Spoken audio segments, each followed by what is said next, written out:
and welcome to another thrilling, exciting episode of the Planetary Persuader. I am Kozmic, Kev, your host, wearing a classic red t-shirt for Aries time on the 15th of, Friday the 13th, was not Mercury retrograde, Friday the 13th, April Friday the 13th, 2018. Okay, so what do we have in the sky today? Well, what do we have? We have so many things. We have a moon that is in Pisces, and that moon will go into Aries late this evening. So we will have even more Aries than we've had, right around sunset, or just after at 8:26 p.m. That's Pacific Daylight Time, and so, if you live as far north as Washington, it will be sunset. If you live down in Southern California, okay, it's dark already. But, here in Northern California, it's all twilighty. And we have a new moon this week, folks. Yes, we do. A new moon on Sunday the 15th at 6:57 p.m. So, right before sunset, in the nakshatra of Ashvini. And Ashvini is a healer. It's the healer of Ashvin twins. So if you've had kind of a lot of yuck, this is the ultimate new moon, folks. It's Aries in both systems, both sidereal Vedic astrology and your tropical Western zodiac, okay? So it matches what you see in the sky, i.e. Vedic sidereal, and it matches the seasons, i.e. tropical Western astrology. So, yeah, this nakshatra is considered able to heal very difficult to cure diseases. Very difficult to cure things are often remedied in, Ashvini. And so, and there's an intuition, because like Mula last week, K2 ruled, also K2 ruled, okay? Right? So, K2 ruled, and also, here's the other good news. With that new moon, we come into it with a direct Mercury. So communication's better. All systems go. So we call this All Systems Go weekend. Tuesday's tax day if you're in the United States of America. And Wednesday's James Wood's birthday. I know that's important. And Kate Hudson's birthday is on the 19th. So, hi Kate. We're having good times, So, here we go. Enough said. Sign by sign, starting with Aries. This is your horoscope. This is where we go. Oh, did I mention that next week it's going to all be about, we're going to be in another sign of the zodiac. Yeah, that's right. We're going to be in, Sun's going to be in Taurus Thursday night at 8:13 p.m. So that's the other news. So this is it. This is it. Your last 7 days of Aries. And everyone's like, oh, phew, thank God. And we're already in Vedic sidereal Aries now. So it's kind of like double, phew, slate is clean, things are getting better. Okay? All right, so here we go. We've got Sun, Uranus, Mercury, and Moon. Eventually, Moon's in Pisces still, but by this evening, Moon will be in Aries. And Mercury is going to go direct at 4 degrees Aries. So if you have something 4 degrees in a cardinal sign, it's going to feel better. That's the thing. It's going to feel better. Just like I felt better after I sneezed, it's going to feel better. We still have Pluto, Mars, and Saturn all running around in Capricorn. And that's just the way it's going to be for the rest of the month. There's no changing that. Not this month, anyhow. Okay. There really isn't, outside of there's not really a lot of big cosmic news other than, we're in the constant cosmic storm between the Aries and the Capricorn planets in Western astrology. But with Mercury going direct, I think that your life is going to get a little easier, Aries. Things are going to go, okay, this feels better. I feel some of the pressure coming off me this week. I feel like I'm going to make it. And then other people will help you a lot too. When you have Jupiter going through your 8th house and Scorpio like that, you can get help from others. It's kind of nice. Sing. Try not to eat too many sweets. Venus and Taurus. My teeth have paid for it. Okay, here we go. Greetings, Taurus. Welcome to your horoscope. So you have Venus in the first house. It looks good. It feels good. It looks nice. It feels nice. You are nice. It is the kind of lovey-dovey, sensual planet, and we've got Neptune and the moon, at least till sunset, in your 11th house. So there's this good friends, good fortune kind of activity today. And then sort of like this weekend, I would say lay low. This is sort of like a karma storm, and you just want to be like lay low during the karma storm. That way you'll be alive to make up for it. I mean, relationship stuff should be good. You've got that nice interface between Jupiter and Venus this week, and then there's down there in the 4th house, there's a north node, you know, and with a south node up in your midheaven at work. So, you know, if there's trauma at work, it's just karma. You know, don't worry about it. It's like if it's bad karma, you know, that, well, at least you're going through it now. You don't have to worry about it for later, right? Yeah. It's like, well, you're getting over it. Yeah, going through some stuff. Well, greetings, Gemini. Welcome to your horoscope. And what do you say about this? It gets so much better Sunday. Sunday morning, you wake up, Mercury's direct, and you're like, ah, the birds are singing. Yeah. Everything's beautiful. You know, the rain is gone. There's rainbows. There's snow in the mountains. Everything's all beautiful with all the daffodils. And you've got yourself Pluto, Mars, and Saturn all in the 8th house. That's some pretty explosive stuff. And so, I mean, change is not easy. You know, I mean, the nice thing for you is that you have good friends. You know, you have good friends that'll come to your aid, and I think that's really where it's at, is investing in your friends, being committed. Don't be a flake. Be honest. Don't be two-faced. Don't pretend it was your other twin doing it, you know, when you really did it. And then it's easy. Transparency makes everything easy. You're much more trustworthy. You know, Venus in the 12th house, pleasures of the bed, they could be there, or it could be some female friend that's deceptive, has some other ulterior motives. That's scary stuff, you know, because they're so good at hiding things. Yeah, I know. Okay. So, greetings, Cancer. Welcome to your horoscope. You're very sensitive. Whereas Aries tends to be very brash and outspoken, confident, and sometimes to the point of insensitivity, because it's just moving so fast I never noticed that little detail. That little detail that you took the wrong way and it melted years of emotional experience. And oh well, I know. I'm not sounding very compassionate right now. No, I know sometimes things, you know, so I'm human. I'm sensitive. I know when things hurt, they hurt. You have good friends though. I mean, you should get out, Cancer, because if you go out and flirt a little, you'll probably make a new friend. And you've got a lot of career opportunities coming up for you, things you thought you weren't going to get the job. You might get news this coming week that you got it.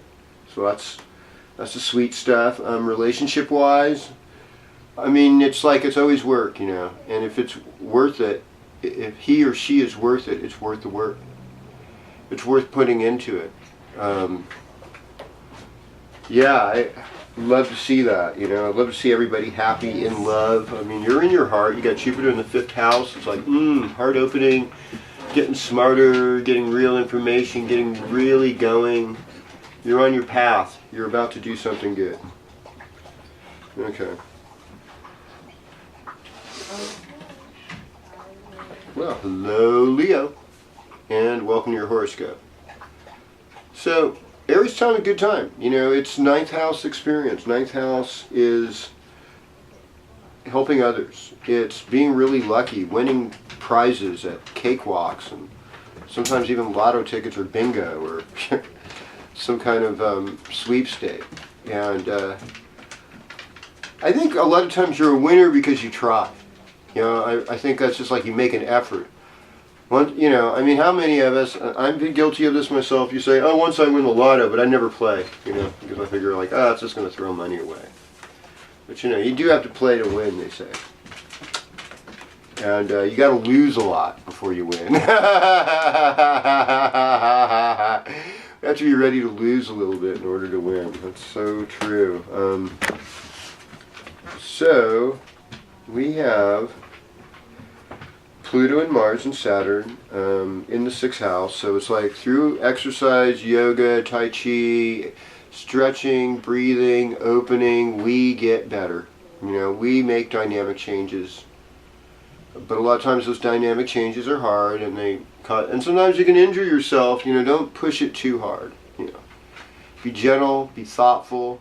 You know, do your research, and then get going. And there's a lot of joy in family life right now, especially with parents, older parents, your mother. You know, give her some love, and it'll make everything so much better. Greetings, Virgo, and welcome your horoscope. Yeah, Mercury retrograde still, right? Until Sunday. And then Sunday, most of your Vedic Leos anyway, you're going to feel great. You're going to feel fantastic. You're going to feel on top of your game again. You'll be like, yeah, I got game. This is awesome. You can feel so good on a Sunday, and then come along Monday, and it's like, what was that all about? You're taking me everywhere. No, sometimes we have to invest in ourselves in order to get to where we want to go, in order to have what we need and to be where we need to be. So that's part of it. You have good friends.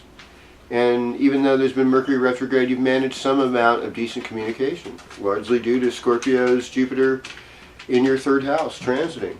And so, and you have a lot of love in your life, a lot of love for others, a lot of creative energy. Going through your 5th house, if you're having problems with your kids, just know it's temporary. And as long as you're committed and you just don't react, Saturn says don't react, Mars says stay committed, keep working even though they exhaust you, and Pluto's like, okay, you know, this is going to change, they're going to grow up and they're going to get better, and you know, once you're old, hopefully they'll be taking care of you, or their kids will be. And you know, you're going to win the game of love, you know, the winning, you know. Yeah, you already won already. One Virgo I know, she's crazy. She's won so many hearts. You're like, if she loses mine, ain't going to be a big deal. Yeah, well, greetings Libra, welcome your horoscope. Well, it's a beautiful day today, and I'm so glad you're with me. Romance looks good, you know. Mercury going direct, it looks good. It looks like shared resources and money will come together, and that your plans are going to come into fruition. Things should be good. Let's say today, pay attention to your health, like the weekend.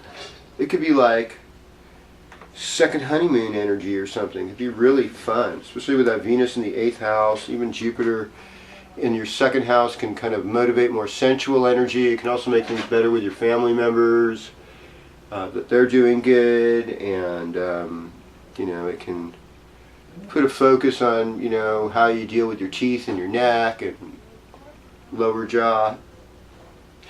And we also have a lot of energy where the family lives, the parents, the house, you know, home repairs, getting things ready for spring, fixing your screens, making sure the hose works, all that kind of stuff.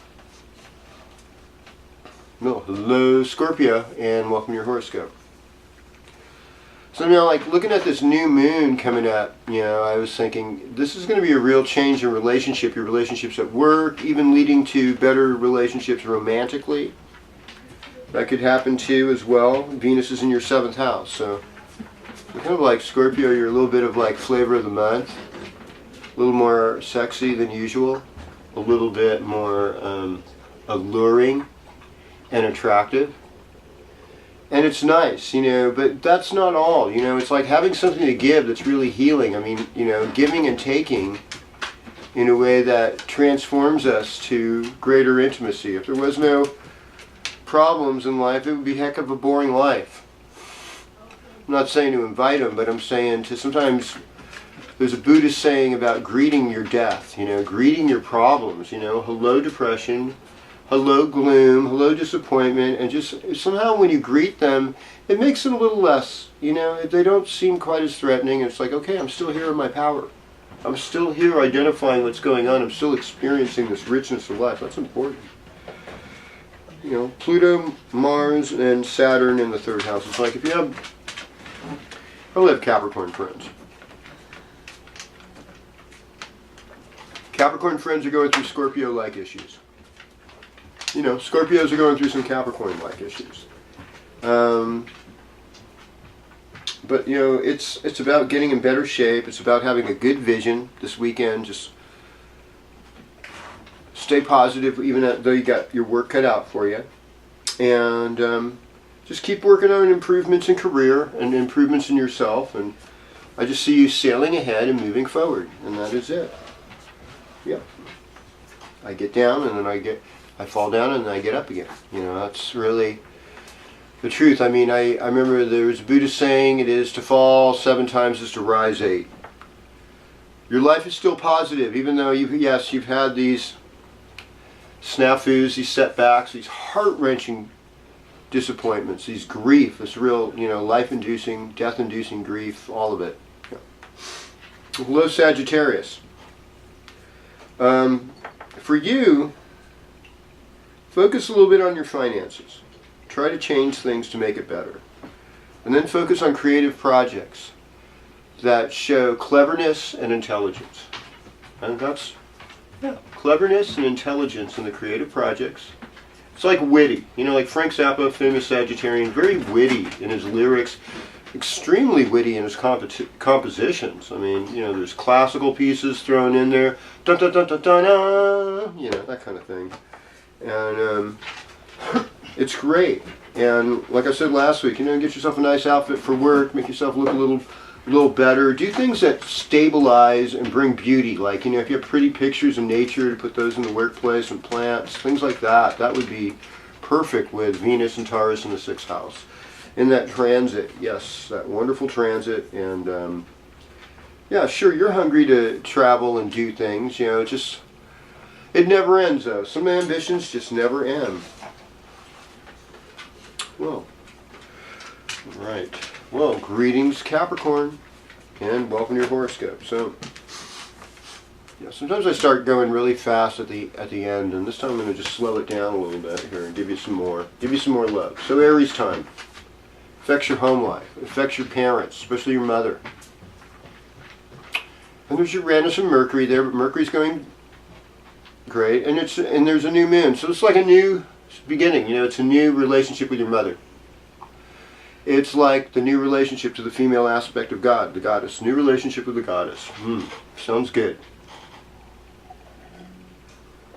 No, you misunderstood, Kevin. Not new relationship with a goddess, new relationship with the goddess. Oh, okay. Like Panchama, like Mother Earth. Even that can be good, though. It's like we're renewing appreciation in how she sustains us. Renewing our appreciation on how we feel better about life in so many ways because of her. Let's see. And we're reviewing, our foundations.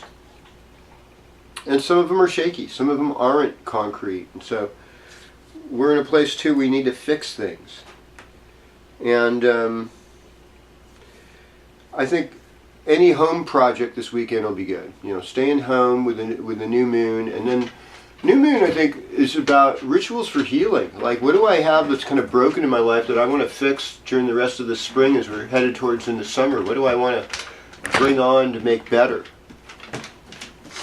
That is the question. And you do have good friends in high places with Jupiter transiting the 11th house. That's still happening, and you do have a lot of love and creative energy. Venus in the 5th house. It just sounds like a party. It sounds like it's going to be fun. I'm getting excited already. I think it's going to be a good week. Okay. We're moving over to Aquarius. So greetings Aquarius, welcome to your horoscope. So let's see, giving you more love from where you're coming from. So we've got Saturn and Mars and Pluto all in your 12th house. Wow. You know, it's like a really serious party. You know what this reminds me of? It reminds me of like when Hunter S. Thompson camped out with the Hells Angels for a couple of years, and they finally kicked him out. But it was like he was with some really crude, rude, and I don't give a flying F about anything kind of people. Primal selfishness. And it was interesting, but it wasn't always thoughtful. And Hunter was a little bit more intellectually astute. These people didn't want to go there. In fact, they were mad. Like, see, this is what happens with dumb people, and this is largely, I think, here in the United States of America, you can analyze why people are not able to quite evolve their politics where it actually benefits them. It's because they're dumb. They get angry because they can't get it in their head. They don't realize it's just like a few wealthy bankers just treating everybody, getting everybody divided up. Oh yeah, this is, you know, it's because of men like this, it's because of women like this is because of gay people, trans people, you know, all these people have all these little dividers, divide. You know, oh, they're Muslims, oh no, they're right-wing Christians, oh no, they're this, you know, it's just like, can you all just like stop for a second? All this surfacey generalization is hurting you in all of your relationships. In Aquarius, you know that because you love everybody. You really do. Because you like weirdos, you know, because you know deep down inside you're a weirdo, or you want to be a weirdo and you at least play and pretend to be a weirdo so people love you. I get that. I totally understand that. And there's some good poetry. There's some good communication coming out of your lips, even though there's all this suffering going on. And, you know, one of these houses is a Mercury house. The other house is kind of a Jupiter house. And so you're in this... you know, you take the cosmic war on a smart level versus a dumb level. So keep on making us smarter. It sounds like a good thing, and I'm looking forward to being with you. Okay. Time for our dear friends, Pisces. Hello. Hello, Pisces, and welcome to your horoscope. So that new moon's like the second house to the third house. It's like how I speak, how I use my voice, ultimately leads to my relationships with others and how I communicate. And I could make my voice and the way I communicate a more healing opportunity, an opportunity for greater intimacy, an opportunity for depth. And sometimes just slowing down, because Ashvini, sometimes there's so much information, there's such a rush of stuff, just like spring, it's like a rush of things that you stutter because there's so much to get out. You know, you don't have to stutter. Did I stutter? I remember love that picture where there's like the gospel poet, love the poor, do unto others as you would have them do unto me. Oh man. Now, you see, now I don't see how like the Christian right can even get away with reciting that verse, because it's so contrary to almost everything they stand for in a political platform. Let's go see everyone and make sure the government doesn't help them, make sure you have a lot of bombs stockpiled up because we're scared of everybody. Yeah, well, you know, God is good, but, you know, tie up your camel, baby. You know, and it's like, okay, this is interesting. You know, Pisces, you know, when I look at your horoscope, it's like, find inspiring ways that you can make money that actually helps other people at the same time. Your female friends, your sisters are super important right now. Pay a lot of attention to them. You know, you have a social life. So your relationship with the Grateful Dead's more, with the Hells Angels is more like the Grateful Dead's and Hunter S. Thompson's. It's not quite as dangerous, you know, until you get to Atmont. You know, don't go to Atmont, Altamont, or whatever that, you know, that place in the East Bay where there was, you know, the knifing at the was supposed to be the groovy Woodstock show, but it ended up being kind of ugly, and you know they have a whole movie about it. You know, Jupiter is transiting your 9th house. You know, great time for travel, education, spiritual enlightenment, you know, just be more loving and gentle to yourself, and that'll be part of the way you heal yourself. And that's part of the way you're going to heal the planet. You know, it's just being more loving and gentle with yourself. And you know, self-love is sometimes it's kind of lonely, you know, and it's okay to be lonely. I want you to know that. It's like okay to just be there in the depths of yourself, because this is where we can turn ourselves away from self-loathing into self-love. And how do we do that? Well, we eat right, we get enough sleep, and we might write down on a piece of paper what we do good, what we're good at. Some of you are good sleepers, some of you are good eaters. Some of you are really good lovers, and maybe you're just in a place where you're not in a relationship, or you're too much for them because you love too hard, or you just crush a lot. No worry. You know, life is good and you're going to get something out of it. Stay tuned. Meditate, work for peace, work for love, work for justice. See you next week. We're going to do it again. Planetary Persuader with me, Kozmic Kev. Bye-bye. Stay tuned for Kozmic Kev next week. It's the Eternal Kozmic Kev Show. Yeah, yeah, yeah.